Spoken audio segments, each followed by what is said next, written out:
Where do you start? This is just such a remarkable gospel reading. It turns everything upside down. Love your enemies, do good to those who hate you, bless those who curse you, pray for those who abuse you. Wow. Love your enemies, do good to those who hate you. Yikes.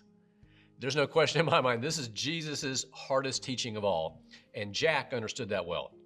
He was born in Cairo, Georgia. His dad abandoned the family and his mother moved him to Los Angeles when he was just a little baby. He worked, he studied, he played hard.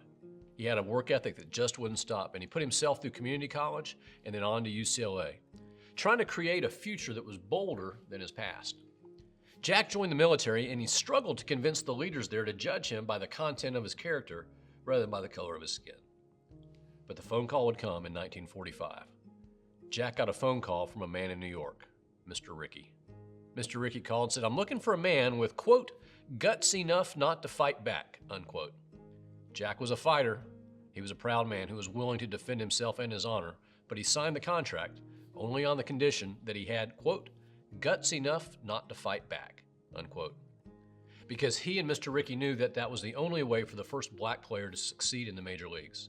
And his experiment began in the minor leagues in Montreal, the pilot project in the minor leagues, to find out if he really did have guts enough not to fight back. The following year, Jack went on to Brooklyn, the first black man ever to take the field for a major league team. And when it was announced, teammates actually asked to be traded, and 3 of them were. Pitchers threw at his head. Hotels refused to house him. Restaurants refused to serve him, so that he usually had to eat in the car or on the bus by himself. The opposing teams threatened to strike if he played at their part. Spikes flew high, insults were daily, hate mail arrived. One opponent held up a black cat and said, "Hey Robinson, here's one of your cousins." But Jackie never lost his cool. He never struck back. He looked hate in the eye, and he never blinked. For an entire year, he demonstrated that he had guts enough not to fight back. And in 1947, Jackie Robinson became the Rookie of the Year. But more importantly, the world changed. Because of his faith in Jesus, because of his courage and his boldness, Jackie Robinson set the stage for making black folks full and equal members of this nation, even when it cost him a great deal personally. There's just no question in my mind, this is Jesus' hardest teaching, don't you think? Love your enemies, do good to those who hate you, bless those who curse you, pray for those who abuse you. In fact, Jesus says that we Christians are called to stand out for our remarkable capacity to love people who hate us, to forgive people who hurt us, to offer grace and mercy to a hurting and broken world. We're called to be different. In the face of hatred, Christians love. This is no empty-headed condoning of people who hurt us, to look into the eyes of somebody who hurts you and to be able to say, "I love you anyway. What you have done is wrong, but I choose not to retaliate, not to hate. I love you anyway." That's great spiritual strength. That's maturity. I'll have a new book coming out soon, another book on forgiveness, and I wrote it mostly for myself because I've been inspired by a woman named Leonella Scorbati. Try saying her name out loud. It's hard to pronounce. Leonella Scorbati. But I hope to become like her. Leonella spent 38 years in Africa, serving God humbly and loving people generously just a little bit each day, even when it was tedious, even when she didn't want to. Leonella served as the leader of the Consolata Missionary Sisters in Kenya. And after that, she founded a nursing school in Somalia. Her dream was to provide health services and career options to young people there to try to prevent them from joining terrorist groups like Al-Shabaab. Wonderfully, in 2006, her nursing school's first students graduated. Sister Leonella deeply believed that giving a chance to young people, offering them something different, would move them to lay down their weapons. In fact, she said, "I know I could be risking my own life, but I will do it for love."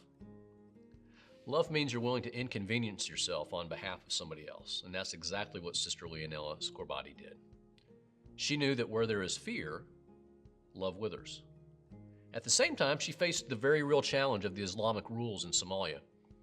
One hardline Somali cleric there told the worshipers at his mosque, "Whoever offends our Prophet Muhammad should be killed on the spot by the nearest Muslim," and that's when the troubles began. And so it was on Sunday, September 17th, 2006, about midnight. Sister Leonella was crossing the road from the children's hospital to enter the village where she and 5 of her Consolata sisters lived. That little crossing's just 30 feet long, 10 yards. 2 assailants waited, hiding behind the taxis and kiosks at the entrance of the hospital. Ambush. Sister Leonella was shot first in the thigh. When her security guard fired back, the Islamists shot and killed him.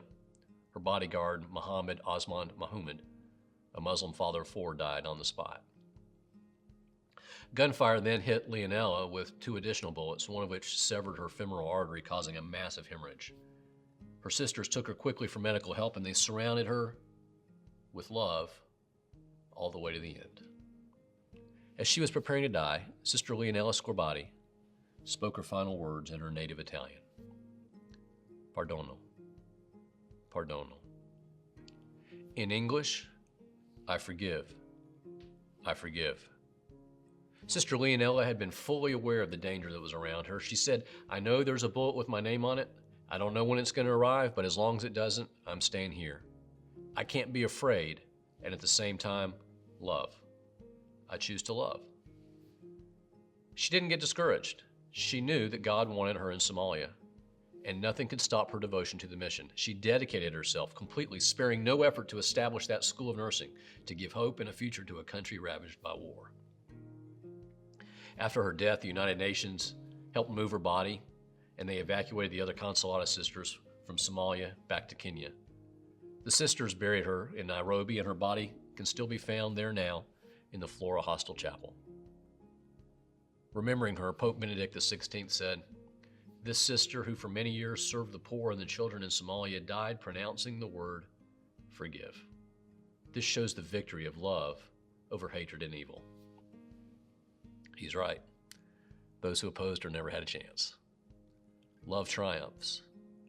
She had been practicing love each day for 38 years in dangerous settings in Africa, giving medicine to a woman, food to a child, healthcare to a man, a little at a time, a little bit each day.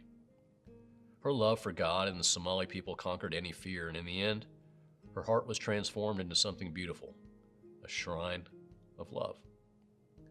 Practice forgiveness each day, and then watch as slowly you become the person you desire to be. Better yet, you'll become who God wants you to be, the best version of yourself. Don't delay. Today's your day.